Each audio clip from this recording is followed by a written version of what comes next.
Das Revenger-Deck, mit dem ich heute gewonnen habe, ich würde es unspektakulär nennen, weil Revenger kann man eigentlich nur auf eine oder zwei Arten groß spielen. Als Starter ganz klassisch Claudas, weil ich den Rang 3 Starter nicht mag und seinen Skill halt zu gut kommt, wenn er Blaster verschießt.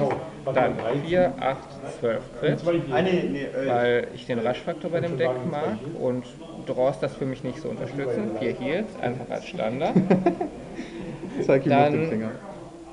3 Dark Bounce, auch fürs Waschen und um schlechte Hände einfach wieder auszugleichen. Vor allem, wenn ich Claudas verwende, macht Dark Bounce mir einen guten Vanguard Booster wieder raus.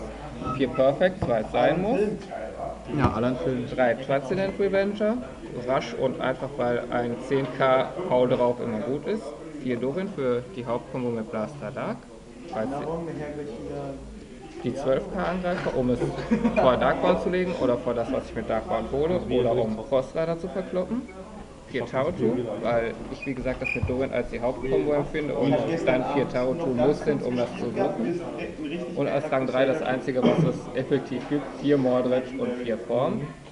Wobei ich sagen muss, also ich verwende den Mordred gern, ich reite aber nicht so sehr gern Mordred über Mordred, aber das ist einfach eine Skillfrage, jeder wie er meint. Mehr gibt es dazu nicht zu sagen, es rascht und der Beijing-Form ist die Kirsche auf dem Kuchen, der unnötig war. Es hat heute gewonnen, also wird es funktionieren. 4-0. Okay, danke.